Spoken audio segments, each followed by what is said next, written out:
नमस्कार दोस्तों, TET classes with Sneha में आपका स्वागत है। दोस्तों, आज की वीडियो में C TET previous year online परीक्षा 24 दिसंबर 2021 का सामाजिक अध्ययन का पेपर सॉल्व करेंगे।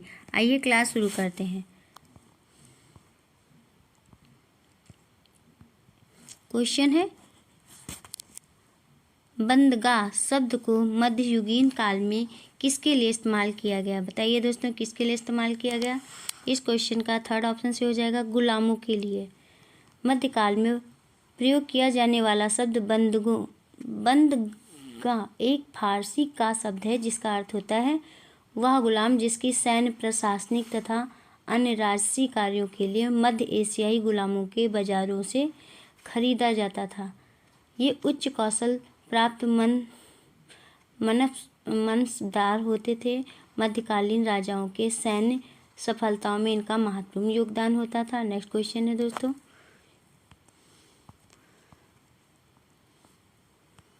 हमें आरंभिक कृषकों व पशुपालकों के बारे में कैसे पता चला? ए है, हमारे पास उस समय का लिखित रिकॉर्ड है। बी है, हमारे पास अनाजों और जानवरों की हड्डियों के साक्ष्य हैं। इस क्वेश्चन का कौन सा ऑप्शन से होगा दोस्तों? सेकेंड ऑप्शन से हो जाएगा केवल बी। इतिहास में नवपाषाण काल से मनुष्यों द्वारा कृषि एवं पशुपालकों के साक्ष्य प्राप्त होते हैं। अनाजों तथा जानवरों की हड्डियों के साक्ष्य नवपाषाणिक स्थल बुर्जहोम, मेहरगढ़, चिरांद, हल्लूर, कोल्डीहवा आदि स्थल से प्राप्त होते हैं। नेक्स्ट क्वेश्चन है दोस्तों 33 क्वेश्चन, आईने अकबरी के संदर्भ में निम्नलिखित कथनों पर विचार करें और सही विकल्प का चयन कीजिए। ए है, यह अबुल फजल द्वारा लिखा गया है। बी, इसमें विभिन्न प्रकार की चीज़ों, फसलों, कीमतों, राजस्व और मजदूरी वगैरह का सांख्यिकीय विवरण है। सी है, यह अकबर के पूर्वजों का विवरण देती है। बताइए दोस्तों, कौन सा ऑप्शन से होगा इस क्वेश्चन का? इस क्वेश्चन का फर्स्ट ऑप्शन से हो जाएगा दोस्तों। ए और बी सही है। आईने अकबरी अबुल फजल द्वारा 1589 ईस्वी से 1596 ईस्वी के मध्य लिखा गया है। अबुल फजल ने अकबर के कालखंड को 3 खंडों में बांटकर अकबरनामा की रचना की है। आईने अकबरी अकबरनामा का तीसरा खंड है। अबुल फजल ने आईने अकबरी में अकबर के प्रशासन, गृहस्थी, सेना और राजस्व, मजदूरी, विभिन्न प्रकार की फसलों, कीमतों और साम्राज्य के भौगोलिक स्थितियों का वर्णन किया है। नेक्स्ट क्वेश्चन है दोस्तों, इक्तादार और जागीरदारों के विषय में कौन से कथन सही हैं? ए है, ये पद विशिष्ट क्षेत्रों के नायकों, सैनिकों को क्रमशः दिल्ली सल्तनत और मुगल शासन में दिए जाते थे। बी है, वे अपनी भूमि क्षेत्र जिसे क्रमशः इक्ता और जागीर कहते थे वहाँ रहकर वहाँ का प्रशासन चलाते थे। इस क्वेश्चन का कौन सा ऑप्शन सही होगा दोस्तों? First option. इस क्वेश्चन का फर्स्ट ऑप्शन से हो जाएगा केवल ए। इक्तादार और जागीरदारी प्रणाली का उदय 13वीं सदी में सल्तनत काल के समय हुआ। इक्ता व्यवस्था सुल्तान अपने करीबी लोगों को नगद वेतन के बदले किसी विशेष क्षेत्र का भूखंड प्रदान कर देते थे। वहीं जागीरदार का संबंध खालसा भूमि से इतर भूखंड का प्रबंधन, राजस्व, वारली आदि का कार्य जागीरदारों को दे दिया जाता था। इस तरह से ये पद विशिष्ट क्षेत्रों के नायकों, सैनिकों को दिल्ली सल्तनत और मुगल शासन को दिए जाते थे। इसलिए प्रश्न में दिया गया कथन केवल ए सही है। नेक्स्ट क्वेश्चन है दोस्तों, मिलान करें। इस क्वेश्चन का कौन सा ऑप्शन से हो जाएगा दोस्तों? फर्स्ट ऑप्शन से होगा।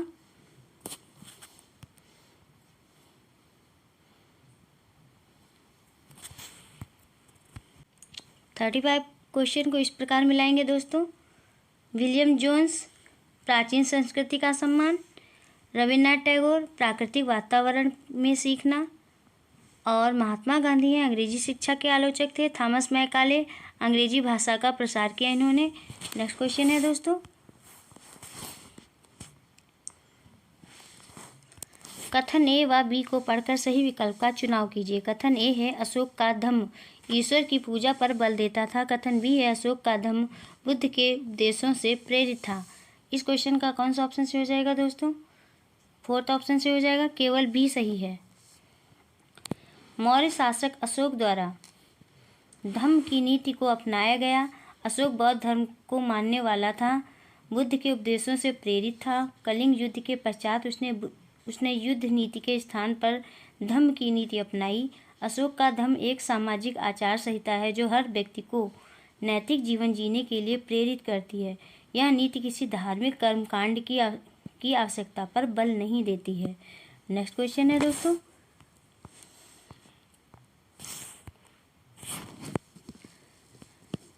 औपनिवेशिक भारत के संदर्भ में इन वक्तव्यों पर विचार करें और सही विकल्प ढूंढें। ये है अंग्रेजों ने जनजातियों के कल्याण के लिए वनों में गांव बसाने का निर्णय लिया। बी है औपनिवेशिक अधिकारियों ने जनजातियों को इस शर्त पर कि वे वन विभाग के लिए श्रमिकों के रूप में काम करेंगे वनों में कुछ टुकड़े भूमि पर झूम खेती की अनुमति दी। इस क्वेश्चन का कौन सा ऑप्शन से हो जाएगा दोस्तों? सेकंड ऑप्शन सही होगा। ए असत्य है और बी सत्य है।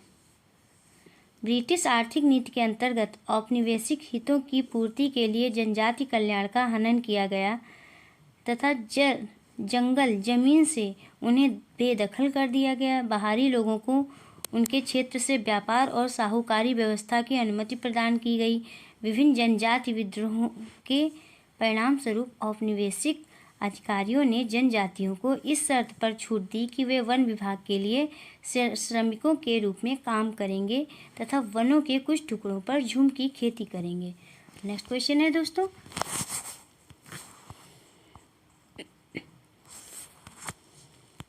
उन्नीसवीं शताब्दी के आदिवासी समूहों के बारे में निम्नलिखित दो कथनों को पढ़ें और सही विकल्प का चयन करें।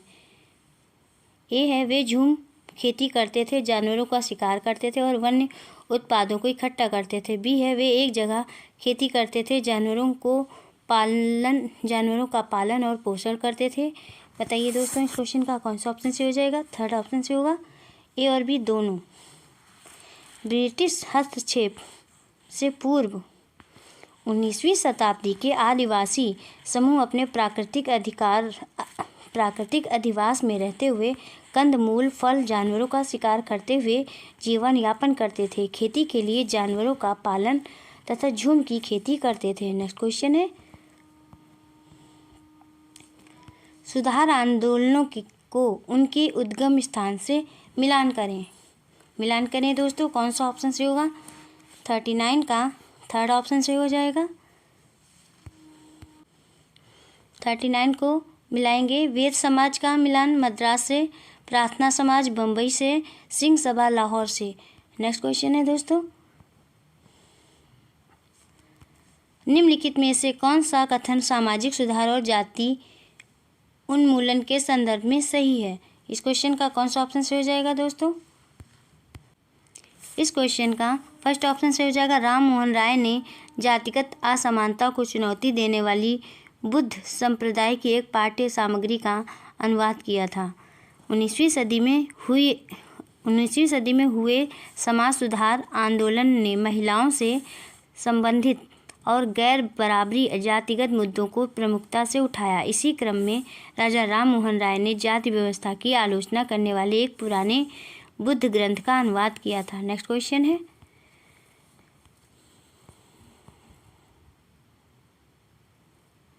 41 क्वेश्चन, निम्नलिखित कथनों ए तथा बी पर विचार करें। कथन ए है, हेनरी विवियन डेरोजियो के विद्यार्थियों ने परंपराओं और नीतियों का खंडन किया। उन्होंने स्त्रियों के लिए शिक्षा की मांग की और विचार एवं अभिव्यक्ति की आज़ादी के लिए अभियान चलाया। कथन बी है, हेनरी के विचार अमूल परिवर्तनकारी थे तथा उन्होंने अपने शिष्यों को सभी प्रकार की सत्ता पर प्रश्न उठाने के लिए प्रोत्साहित किया। सही विकल्प चुनें।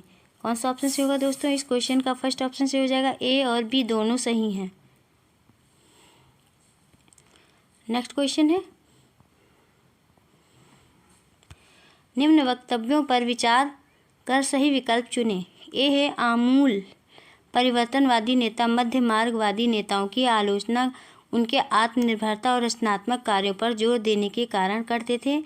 बी है आमूल परिवर्तनवादी नेताओं का तर्क था कि लोगों को सरकार के नेक इरादों के भरोसे नहीं रहना चाहिए। सी है आमूल परिवर्तनवादी निवेदन की राजनीति में विश्वास करते थे। इस क्वेश्चन का कौन सा ऑप्शन से होगा दोस्तों? सेकंड ऑप्शन से हो जाएगा, केवल बी सत्य है। भारत में समाज सुधार की कई धाराएं और शाखाएं थीं, जिनमें आमूल परिवर्तनवादी भी एक महत्वपूर्ण है। आमूल परिवर्तनवादी विचारधारा समाज में आमूल चूल परिवर्तन पर बल देने की बात करते हैं। जैसे बंगाल में यंग बंगाल आंदोलन जो 1828 में चला था। इस विचारधारा के मानने वाले नेताओं के विभिन्न विषयों पर अपने स्पष्ट तर्क थे। जैसे आमूल परिवर्तनवाद नेताओं का तर्क था कि लोगों को सरकार ने नेक इरादों के भरोसे नहीं रहना चाहिए। नेक्स्ट क्वेश्चन है दोस्तों,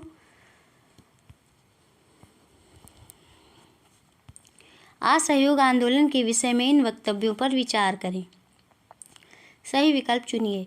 ए है इस आंदोलन के दौरान विदेशी कपड़ों के आयात में अधिक वृद्धि हुई। बी है इस आंदोलन के दौरान ब्रिटिश प्रदत्त उपाधियों को लौटाया गया और विधानमंडलों का बहिष्कार किया गया।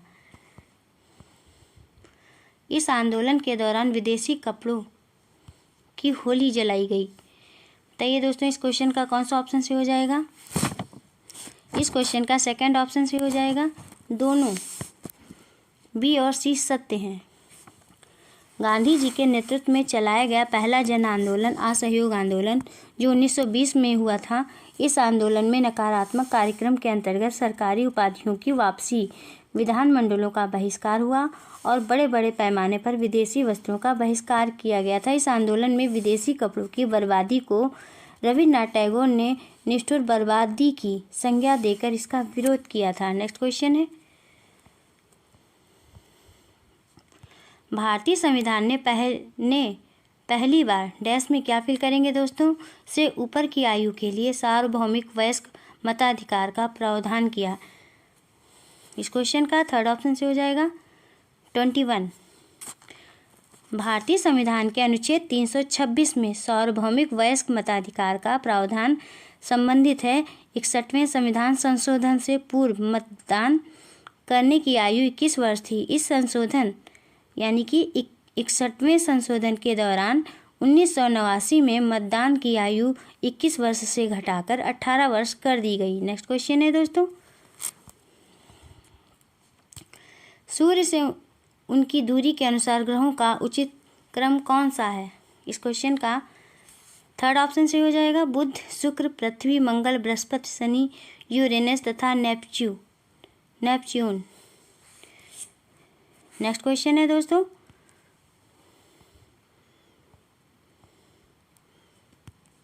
किस देशांतर को भारत के लिए मानक या मुत्तर माना गया है? इस क्वेश्चन का कौन सा ऑप्शन से होगा दोस्तों? फोर्थ ऑप्शन से हो जाएगा 42 डिग्री 30 मिनट पूर्व।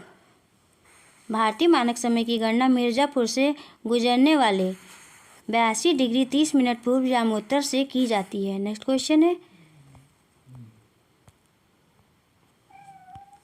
निम्न जोड़ों पर विचार करें। ए है रूढ़ प्रतीक मानचित्रों की एक विश्वव्यापी भाषा होती है जिसे सभी आसानी से समझ सकते हैं। बी है रेखा चित्र बड़े पैमाने पर छोटे क्षेत्र का आरेखन। सी है खाका, एक आरेखन जो याददाश्त और स्थानीय प्रेक्षण पर आधारित होता है। ऊपर दिए हुए जोड़ों में से कौन सा सही सुमेल है? कौन सा सही है सुमेल है दोस्तों? इस क्वेश्चन का सेकेंड ऑप्शन से हो जाएगा केवल ए। नेक्स्ट क्वेश्चन है, निम्न कथनों को पढ़कर सही विकल्प का चयन कीजिए। अभिकथन ए है कुछ देशों का अक्षांशीय विस्तार काफ़ी अधिक है। कारण है कुछ देशों में एक से अधिक मानक समय अपनाए गए हैं। इस क्वेश्चन का सेकेंड ऑप्शन से हो जाएगा दोस्तों ए तथा आर दोनों सही हैं, किंतु आर सही व्याख्या नहीं है ए की। पृथ्वी के केंद्र से विषुवत रेखा को आधार मानकर खींची गई कोणीय दूरी को अक्षांश कहते हैं। विषुवत रेखा से ध्रुवों की ओर जाने पर अक्षांशीय वृत्त की त्रिज्या में कमी आती है। इसलिए स्पष्ट है कि विषुवत रेखा पर स्थित देशों में अक्षांशीय विस्तार पाया जाता है। नेक्स्ट क्वेश्चन है दोस्तों,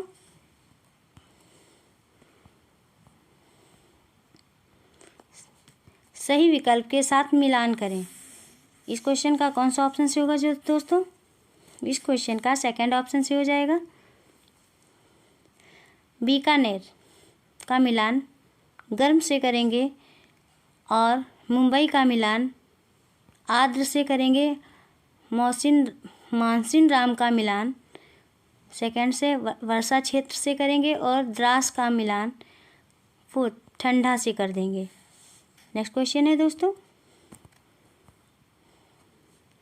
भारत के कौन से भाग में लगभग सभी प्रकार की वनस्पतियां पाई जाती हैं जो भूमध्य रेखा से ध्रुव की ओर जाने पर मिलती हैं?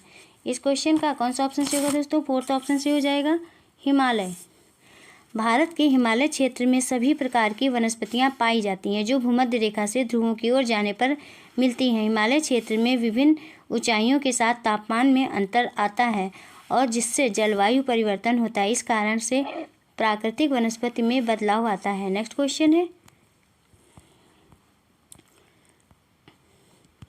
मिलान करें तथा उपयुक्त विकल्प का चयन करें। इस क्वेश्चन का कौन सा ऑप्शन से हो जाएगा दोस्तों? इस क्वेश्चन का सेकंड ऑप्शन से होगा। अपक्षय का मिलान करेंगे सैलों का टूटना। अपर्दन कहते हैं भूदृश्य पर होने वाला क्षय और विसर्प होता है नदी द्वारा निर्मित बड़े मोड़ और तटबंध होता है नदी की उत्थित तट। नेक्स्ट क्वेश्चन है 52 क्वेश्चन, नीचे दी गई ए व बी विशेषताओं के आधार पर वायुमंडल की परत की पहचान कीजिए। इस क्वेश्चन का कौन सा ऑप्शन से होगा दोस्तों? ए है आयन मंडल इस परत का एक भाग है। बी है रेडियो संचार में यह परत मदद करती है। इस क्वेश्चन का कौन सा ऑप्शन से होगा दोस्तों? फोर्थ ऑप्शन से हो जाएगा, बाह्य मंडल। तापीय विशेषता के आधार पर वायुमंडल की विभिन्न परतों का अध्ययन किया जाता है। तापमंडल के अंतर्गत आयन मंडल और बहिर्मंडल का अध्ययन किया जाता है। आयन मंडल में विद्युत आवेशित कणों की प्रधानता होती है, इसलिए यह मंडल रेडियो संचार में मदद करता है। नेक्स्ट क्वेश्चन है,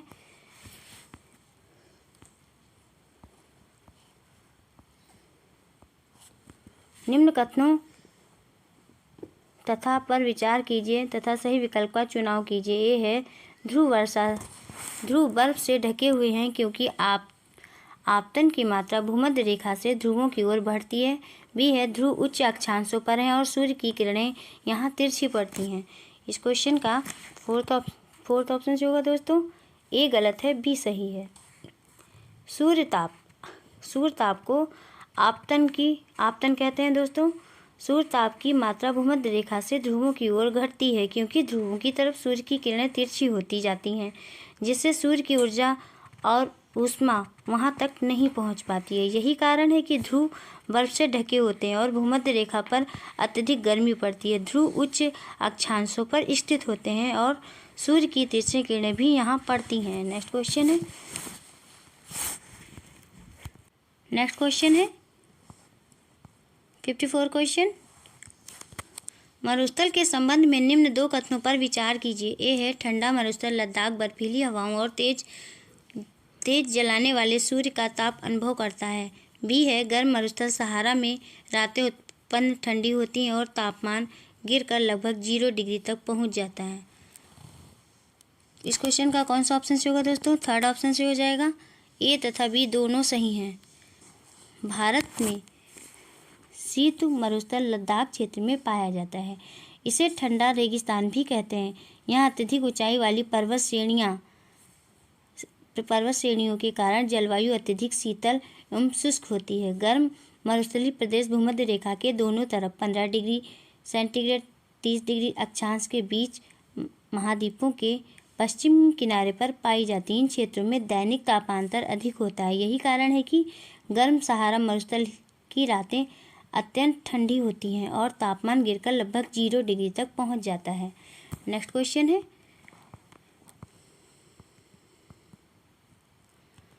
इन वक्तव्यों पर विचार कर सही विकल्प चुनें। ए है जनसंख्या पिरामिड का चौड़ा आधार भविष्य में बढ़ती हुई श्रमिक शक्तियों का संकेत देता है। बी है एक देश की जनसंख्या में बड़ी संख्या में छोटे बच्चों की संख्या होने से देश के लिए श्रम बाजार में आर्थिक लाभ की स्थिति होती है। सी है जनसंख्या पिरामिड का आधार मृत्यु स्तर और शिखर जनसंख्या दर्शाता है।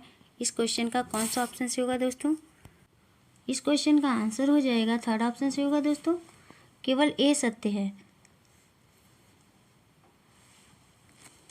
जनसंख्या पिरामिड किसी देश की जनसंख्या की आयु व लिंग की संरचना को दर्शाता है। नीचे का आधार बच्चों की संख्या 15 वर्ष से कम और ऊपर का आकार वृद्ध यानी 65 वर्ष से अधिक को दर्शाता है। इस तरह से जनसंख्या पिरामिड का चौड़ा आधार भविष्य में बढ़ती हुई श्रमिक शक्ति का संकेत देता है। नेक्स्ट क्वेश्चन है,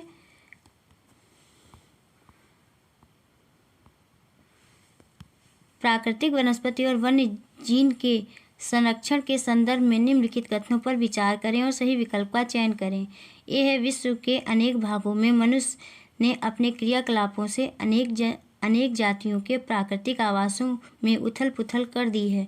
बी है प्रजातियां जो विलुप्त होने के कगार पर हैं उनको जागरूकता बढ़ाने से सुरक्षित किया जा सकता है। सी है भारत में शेरों चीतों भारतीय सारंग का शिकार अवैध है। इस क्वेश्चन का कौन सा ऑप्शन से होगा दोस्तों? इस क्वेश्चन का फर्स्ट ऑप्शन से हो जाएगा, ए और बी दोनों सही हैं।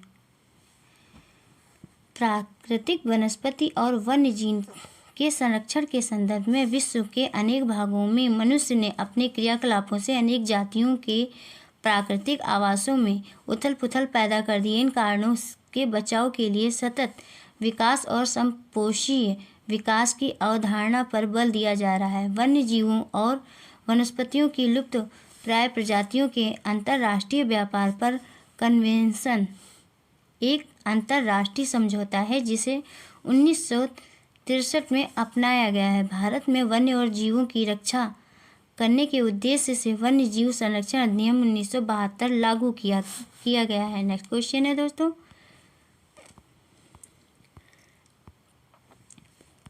एक फसल के संबंध में निम्न को पढ़िए। यह उष्ण कटिबंधीय और उपोष्ण कटिबंधीय प्रदेशों का मुख्य आहार है। बी ऐसे उच्च तापमान, उच्च आर्द्रता तथा उच्च वर्षा की आवश्यकता होती है। सही विकल्प का चयन करें। इस क्वेश्चन का कौन सा ऑप्शन से होगा दोस्तों? सेकंड ऑप्शन से हो जाएगा चावल। चावल एक उष्ण कटिबंधीय और उपोष्ण कटिबंधीय प्रदेशों का मुख्य आहार है।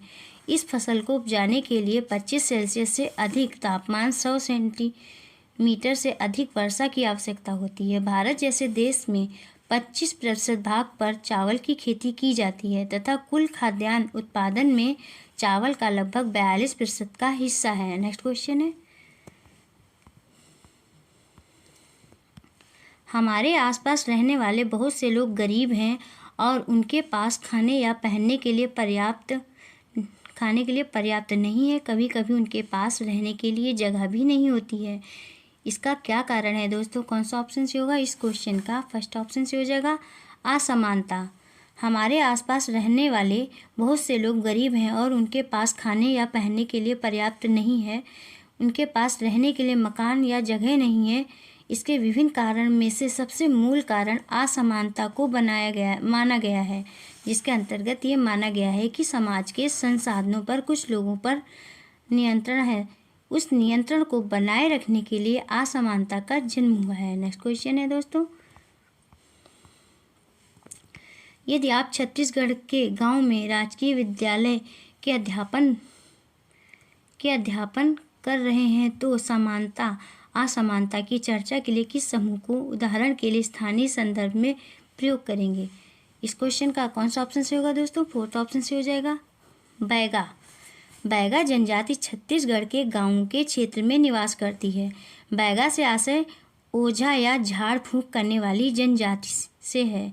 ये लोग अपने समाज में अंधविश्वास वाली परंपराओं का निर्वहन करते हैं। इसलिए राजकीय विद्यालय में अध्यापन कर रहे लोगों को समानता तथा असमानता की चर्चा के लिए बैगा जनजाति को स्थानीय संदर्भ में प्रयोग किया गया है। नेक्स्ट क्वेश्चन है, यदि एक अध्यापिका लेखपाल या कानून को जैसे शब्द प्रयोग कर रही है तो वे किस अध्याय पाठ को पढ़ा रही हैं? कौन सा ऑप्शन सही होगा दोस्तों इस क्वेश्चन का?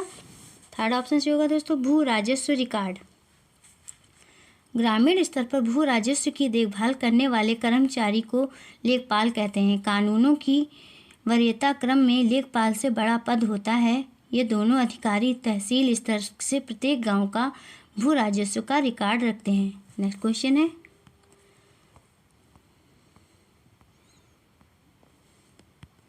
विश्व की सबसे भयानक औद्योगिक त्रासदियों में से एक वर्ष 1984 में भोपाल में हुई थी।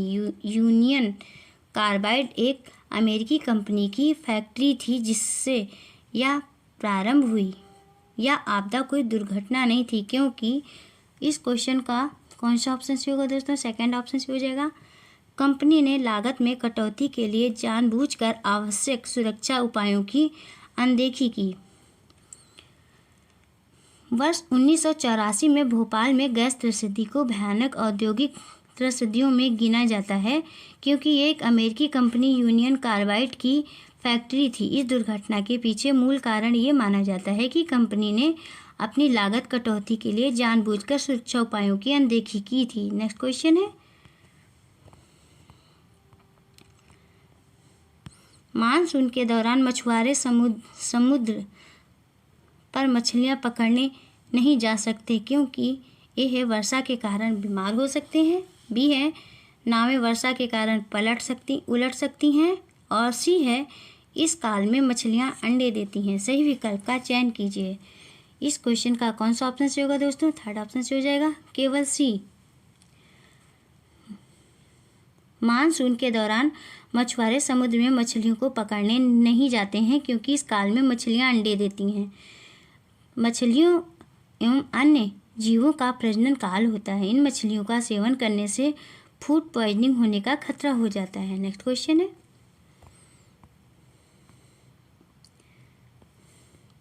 कथन ए व बी को पढ़कर सही विकल्प का चयन करें। कथन ए है, कृषि मजदूर काम की तलाश में शहरों में प्रवासन करते हैं। कारण है, कृषि और कारखानों का काम अल्पकालीन होने के कारण कृषि मजदूरी और अल्पकालिक कारखाने में काम करना सरल हो जाता है। सही विकल्प का चुनाव करें। कौन सा ऑप्शन सही होगा दोस्तों? इस क्वेश्चन का थर्ड ऑप्शन सही होगा दोस्तों। ए सही है, लेकिन आर गलत है। कृषि क्षेत्र में कृषि मजदूर को मौसमी रोजगार ही उपलब्ध हो पाता है, इसलिए काम की तलाश में कृषि मजदूर शहरों की ओर प्रवास करते हैं। कृषि क्षेत्र में अल्पकालिक काम रहता है, कारखानों में नियमित काम होता है, इसलिए कृषि मजदूरों को दो कार्यों में से किसी एक का चुनाव करना पड़ता है। नेक्स्ट क्वेश्चन है, लोकतंत्र और अधिकारों के बीच अंतर संबंध के बारे में कौन सा कथन अधिक मान्य है? इस क्वेश्चन का फोर्थ ऑप्शन जो होगा दोस्तों, प्रत्येक देश जो लोकतंत्र है अपने नागरिकों को अधिकार देता है। आधुनिक समय किसी भी देश की सर्वोत्तम शासन व्यवस्था लोकतांत्रिक प्रणाली वाली श्रेष्ठ मानी जाती है। लोकतंत्र का मतलब है जनता का शासन। ऐसे में जनता का सर्वांगीण विकास करने के लिए उन्हें कुछ अधिकारों की आवश्यकता भी होती है, जिन्हें भारत में मूल अधिकार कहते हैं। नेक्स्ट क्वेश्चन है 65 क्वेश्चन है, निम्नलिखित में से कौन सा जन संचार माध्यम के संदर्भ में सही है? इस क्वेश्चन का कौन सा ऑप्शन सही होगा दोस्तों? सेकंड ऑप्शन सही हो जाएगा। वे कहानी तैयार करने के लिए कोई एजेंडा तय करते हैं। लोगों के बीच में जन संचार के विभिन्न माध्यम होते हैं, जिसका एक माध्यम कोई कहानी तैयार करने के लिए कोई एजेंडा तय करना। उपरोक्त मसौदा के माध्यम से जनमत को विभिन्न तरीके से प्रभावित करने का प्रयास किया जाता है। नेक्स्ट क्वेश्चन है, भारतीय राज्य धर्मनिरपेक्ष और विभिन्न प्रकार से धार्मिक भेदभाव रोकता है। इस वाक्य में राज्य शब्द का क्या तात्पर्य है? इस क्वेश्चन में फोर्थ ऑप्शन सही होगा दोस्तों। संप्रभु लोगों की राजनीतिक संस्था जो निश्चित भूभाग में रहते हैं। भारतीय राज्य धर्मनिरपेक्ष राज्य है जो विभिन्न प्रकार के धार्मिक भेदभाव को रोकता है। इस वाक्य में राज्य शब्द से तात्पर्य संप्रभु लोगों की राजनीतिक संस्था से है जो एक निश्चित भूभाग में रहते हैं। नेक्स्ट क्वेश्चन है दोस्तों, भारतीय संविधान अल्पसंख्यकों के बहुमत के वर्चस्व को रोकता है अर्थात ऐसी स्थितियां जहां एक समुदाय लगातार ऐसे निर्णयों को लागू कर सकता है जो अन्य समुदायों को वर्जित रखते हैं और उनके हितों के विरुद्ध जाते हैं या संदर्भित करता है। इस क्वेश्चन का कौन सा ऑप्शन सही होगा दोस्तों? इस क्वेश्चन का सेकंड ऑप्शन सही हो जाएगा, अंतर समुदाय वर्चस्व को। भारतीय संविधान अल्पसंख्यकों के बहुमत के वर्चस्व को रोकता है अर्थात ऐसी स्थिति जहां एक समुदाय लगातार ऐसे निर्णयों को लागू कर सकता है जो अन्य समुदायों को वर्जित रखते हैं और उनके हितों के विरुद्ध जाते हैं या अंतर समुदाय के वर्चस्व को इंगित करता है। नेक्स्ट क्वेश्चन है,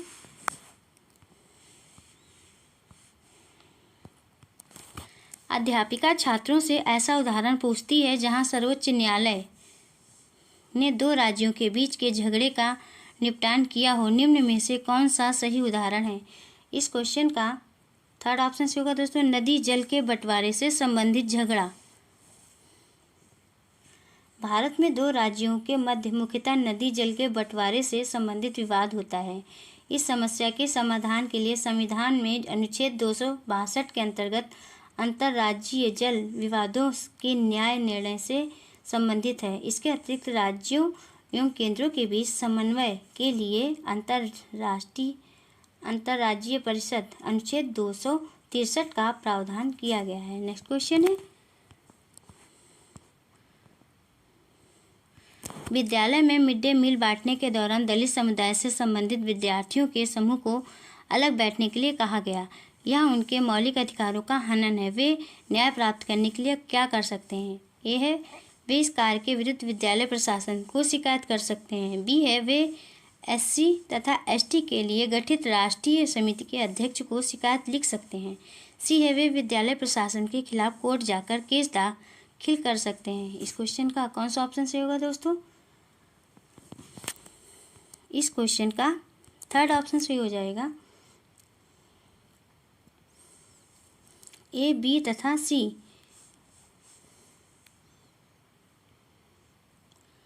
मिड डे मील बांटने के दौरान दलित समुदाय से संबंधित विद्यार्थियों को अलग बैठने के लिए कहा गया है। उपरोक्त घटना मौलिक अधिकारों के हनन का मामला है। इस तरह से न्याय प्राप्त करने के लिए कई रास्ते हैं। प्रथम, विद्यालय प्रशासन से इस घटना की शिकायत दर्ज करा सकते हैं। और दूसरा कारण है SC तथा ST के लिए गठित राष्ट्रीय समिति से शिकायत कर सकते हैं। और तीसरा कारण है विद्यालय प्रशासन के खिलाफ कोर्ट जाकर केस दाखिल कर सकते हैं। नेक्स्ट क्वेश्चन है,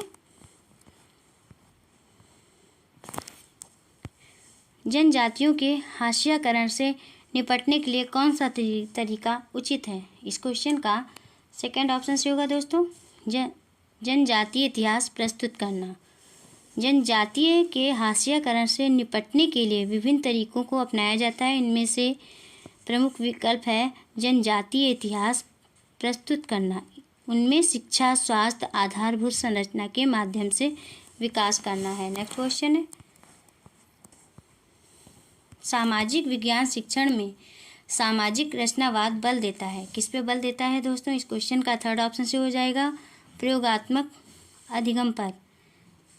सामाजिक विज्ञान शिक्षण में सामाजिक रचनावाद प्रयोगात्मक अधिगम पर बल देता है। नेक्स्ट क्वेश्चन है दोस्तों,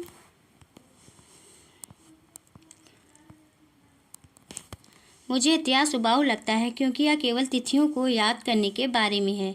सामाजिक विज्ञान के अध्यापक के तौर पर इस तरह की समय संबंधित अवधारणा को दूर करने के लिए आप किस पर जोर देंगे? इस क्वेश्चन का सेकंड ऑप्शन से होगा दोस्तों, चर्चा करेंगे कि कैसे इतिहास लोगों विचारों के बारे में है तथा कैसे शताब्दियों में संस्कृतियाँ और समाज बदल गए हैं। इस क्वेश्चन का सेकंड ऑप्शन सही है दोस्तों, मुझे इतिहास उबाऊ लगता है क्योंकि यह केवल विधियों को याद करने के बारे में है। सामाजिक विज्ञान के अध्यापक को इस प्रकार की समय संबंधित अवधारणा को दूर करने के लिए चर्चा करनी होगी कि इतिहास लोगों विचारों के बारे में है तथा किस प्रकार के पूर्व शताब्दियों में समाज और संस्कृति में परिवर्तन आया है। नेक्स्ट क्वेश्चन है,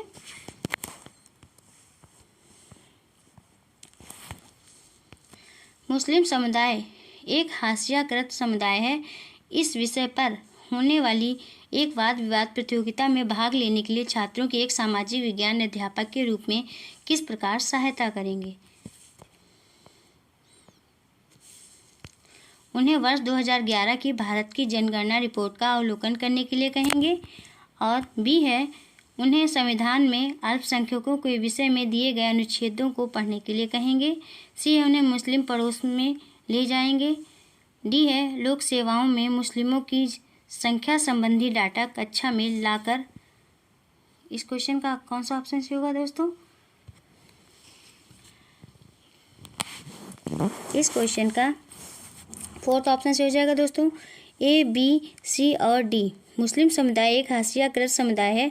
इस विषय पर होने वाली एक वाद विवाद प्रतियोगिता में भाग लेने वाले विद्यार्थियों की सहायता करने के लिए सामाजिक विज्ञान शिक्षक उन्हें वर्ष 2011 की भारत की जनगणना रिपोर्ट का अवलोकन करने के लिए कहकर संविधान में अल्पसंख्यकों के विषय में दिए गए अनुच्छेदों को पढ़ने के लिए कहकर मुस्लिम लोगों के रहने के स्थान पर जाकर लोक सेवाओं में मुस्लिमों की संख्या संबंधी डाटा कक्षा में लाकर आदि के द्वारा कर सकते हैं। नेक्स्ट क्वेश्चन है,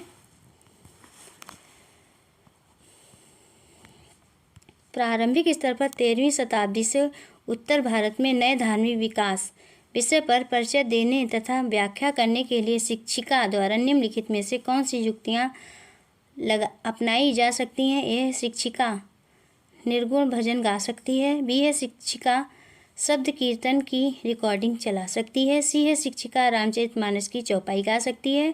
डी है, वह विद्यार्थियों को नाम घर घुमाने ले जा सकती है। इस क्वेश्चन का कौन सा ऑप्शन से होगा दोस्तों? सेकंड ऑप्शन से हो जाएगा, ए, बी और सी। शिक्षिका प्रारंभिक स्तर पर 13वीं शताब्दी के उत्तरी भारत में नए धार्मिक विकास विषय का परिचय देने एवं व्याख्या करने के लिए निर्गुण भजन गा सकती है, शब्द कीर्तन की रिकॉर्डिंग चला सकती है, रामचरितमानस की चौपाई भी गा सकती है। नेक्स्ट क्वेश्चन है, उद्योग और उसके प्रकार के शिक्षण के समय अध्यापक ने नदियों में विशिष्ट के निकास के चित्र दिखाए एवं इसके बाद चर्चा की। अध्यापक का उद्देश्य है, ए है, उद्योग की संरचना को सुदृढ़ करना। बी है, उद्योगों की निकास व्यवस्था को समझाना। सी है, अपशिष्ट के प्रबंधन को समझना। डी है, प्रदूषण के प्रति संवेदनशील बनाना। उपयुक्त विकल्प का चयन कीजिए। इस क्वेश्चन का फोर्थ ऑप्शन से हो जाएगा दोस्तों, ए, बी और डी। उद्योग और उसके प्रकार के शिक्षण के समय अध्यापक द्वारा नदियों में अपशिष्ट के निकास के चित्र दिखाने व बाद में चर्चा करने का उद्देश्य विद्यार्थियों में उद्योग की संकल्पना को सुदृढ़ करना, उद्योग की निकास व्यवस्था को समझाना, प्रदूषण के प्रति संवेदनशील बनाना है। नेक्स्ट क्वेश्चन है, निम्नलिखित को सामाजिक विज्ञान की कक्षा में नई संकल्पनाओं के शिक्षण के चरणों के क्रम में लगाएं। ए है, संकल्पना को स्पष्ट रूप से परिभाषित करें। बी है, संकल्पना के उदाहरणों एवं गैर उदाहरणों को प्रस्तुत करें। सी है, छात्रों को पूर्व अधिग्रहित संकल्पनाओं को नई संकल्पना से जोड़ने को कहें। डी है, छात्रों के उपयुक्त पूर्व संकल्पनाओं के ज्ञान को निर्धारित करें। ई है, छात्रों को नए दृष्टांतों में संकल्पना का प्रयोग में लाने को कहें। इस क्वेश्चन का कौन सा ऑप्शन से होगा दोस्तों?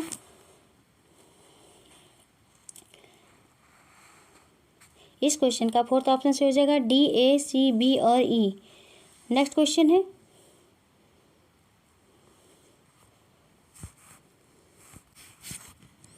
कक्षाई प्रक्रियाओं में पाठ्य पुस्तकों की भूमिका के संदर्भ में निम्नलिखित कथनों पर विचार कीजिए।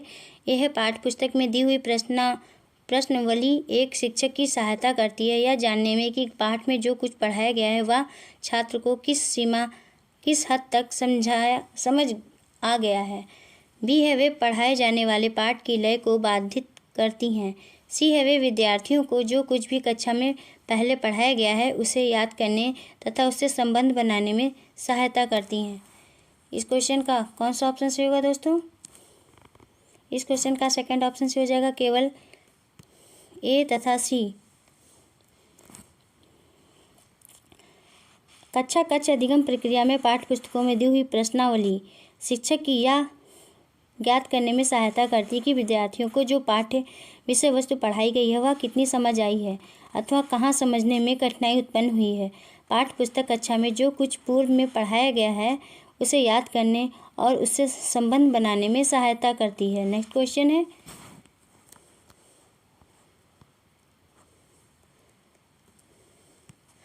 आरंभिक स्तर पर भारत में ग्रामीण प्रशासन विषय पर कक्षा में संज्ञानात्मक रूप से चर्चा करने के लिए निम्नलिखित में से कौन सी शिक्षण अधिगम युक्ति उपयुक्त है? ए है भूमिका अदा करना, बी है समय सीमा, सी है अंत मुक्त प्रश्न। सही विकल्प का चयन कीजिए। इस क्वेश्चन का थर्ड ऑप्शन से होगा दोस्तों ए और सी।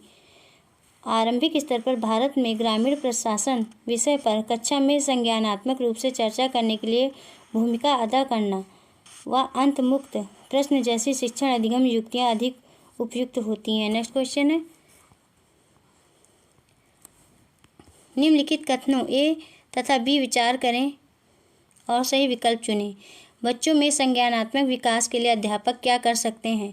ए उन्हें भावानुवाद करने के लिए खुद से नोट्स बनाने को उत्साहित करें, बी है मुख्यतः साधारण पुनः स्मरण आधारित प्रश्न दें, सी है उन्हें अपने अन्वेक्षण के तरीके बनाने की अनुमति दें, डी है उनकी समस्या समाधान परिस्थितियों में भागीदारी करवाएं। सही विकल्प का चयन करें। इस क्वेश्चन का कौन सा ऑप्शन सही होगा दोस्तों? इस क्वेश्चन का सेकंड ऑप्शन सही हो जाएगा ए, सी और डी। नेक्स्ट क्वेश्चन है, एक ऐतिहासिक घटना की समाचार पट्टिका का सामाजिक विज्ञान अध्यापक तार्किक चिंतन विकसित करने के लिए कैसे प्रयोग करें? ए है लेखन के दृष्टिकोण और स्रोत का आकलन, बी है घटना के घटित होने के प्रसंग में तर्क प्रस्तुत करना, सी है तर्कों की सत्यता को प्रमाणित करना, डी है मुख्य बिंदुओं का सारांश बनाकर प्रस्तुत करना। सही विकल्प का चयन कीजिए। इस क्वेश्चन का कौन सा ऑप्शन से होगा दोस्तों? फर्स्ट ऑप्शन से हो जाएगा ए, बी तथा सी। नेक्स्ट क्वेश्चन है,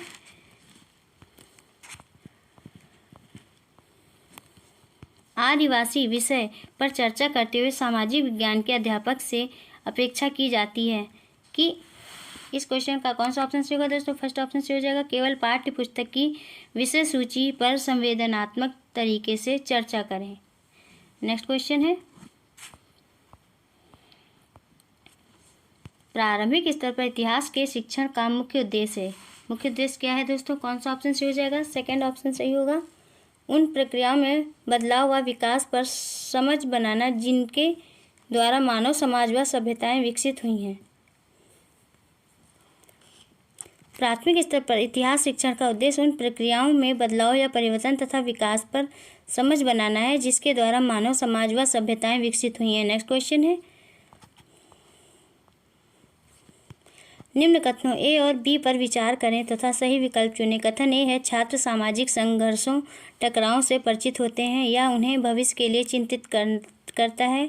कथन बी है एक सामाजिक विज्ञान अध्यापक के रूप में हमें उन्हें स्वतंत्रतापूर्वक अपने भय प्रकट करने और सामाजिक टकराव पर चर्चा करने और कारणों की खोजने का अवसर देना चाहिए। इस क्वेश्चन का कौन सा ऑप्शन से होगा दोस्तों?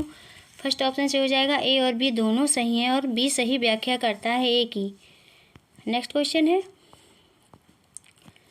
प्राथमिक स्तर पर छात्रों के लिए दिशा की संकल्पना को प्रस्तुत करने के लिए सर्वोत्तम संसाधन क्या हो सकता है? क्या हो सकता है दोस्तों? फर्स्ट ऑप्शन से हो जाएगा मानचित्र। प्राथमिक स्तर पर विद्यार्थियों के लिए दिशा की संकल्पना को प्रस्तुत करने के लिए सर्वोत्तम संसाधन मानचित्र हो सकता है क्योंकि प्राथमिक स्तर पर बच्चे देखकर शीघ्र सीखते हैं। नेक्स्ट क्वेश्चन है,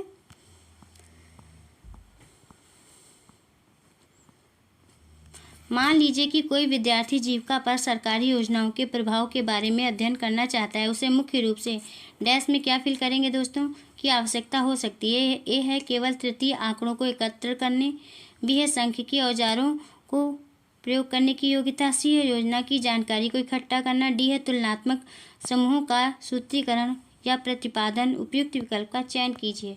इस क्वेश्चन का कौन सा ऑप्शन से होगा दोस्तों? सेकेंड ऑप्शन से हो जाएगा। केवल बी, सी तथा डी सत्य हैं। नेक्स्ट क्वेश्चन है, निम्नलिखित में से कौन सी आकलन पद्धति स्थापन या पदोन्नति चर्चा के लिए आमतौर पर महत्वपूर्ण सूचना जानकारी के तौर पर प्रयोग होती है। इस क्वेश्चन का थर्ड ऑप्शन से होगा दोस्तों अधिगम का आकलन नामक पद्धति का उपयोग सामान्यतः स्थापन या पदोन्नति चर्चा के लिए महत्वपूर्ण सूचना या जानकारी के तौर पर किया जाता है। नेक्स्ट क्वेश्चन है,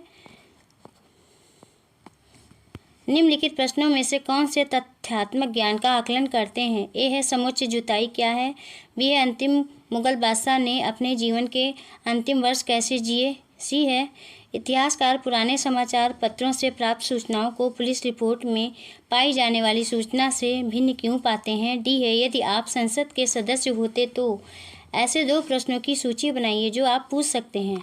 इस क्वेश्चन का फोर्थ ऑप्शन से हो जाएगा दोस्तों बी और डी। अंतिम मुगल बादशाह ने अपने जीवन के अंतिम वर्ष कैसे जिए तथा यदि आप संसद के सदस्य होते तो ऐसे 2 प्रश्नों की सूची बनाइए जो आप पूछना चाहते हैं। इस प्रकार के प्रश्न तथ्यात्मक ज्ञान का आकलन करते हैं। नेक्स्ट क्वेश्चन है, अनुदेशन प्रक्रिया में डैश में क्या फिल करेंगे दोस्तों? मूल्यांकन होता है। ए है निदानात्मक आकलन, बी है सेकंड है रचनात्मक आकलन, थर्ड है योगात्मक आकलन, फोर्थ है स्थानकरण आकलन। उपरोक्त में से कौन सा विकल्प सही है? इस क्वेश्चन का सेकंड ऑप्शन से होगा दोस्तों पहला और दूसरा। अनुदेशन प्रक्रिया में निदानात्मक और रचनात्मक आकलन मूल्यांकन होता है। अनुदेशन शिक्षण प्रक्रिया का ही एक अंग है। कक्ष शिक्षण अधिगम प्रक्रिया में शिक्षक विद्यार्थियों को विभिन्न प्रकार के निर्देशों के माध्यम से संज्ञानात्मक विभिन्न प्रकार के निर्देशों के माध्यम से ज्ञानात्मक सूचनाएं प्रदान करता है। अनुदेशन में शिक्षण सामग्री पर अत्यधिक बल दिया जाता है। नेक्स्ट क्वेश्चन है दोस्तों, निम्नलिखित में से कौन सा प्रश्न ज्ञानात्मक प्रक्रिया के समझ पहलू का आकलन करता है? ए है कृषि विकास शब्द से आप क्या समझते हैं, बी है लोगों को एक संसाधन की तरह क्यों माना जाता है,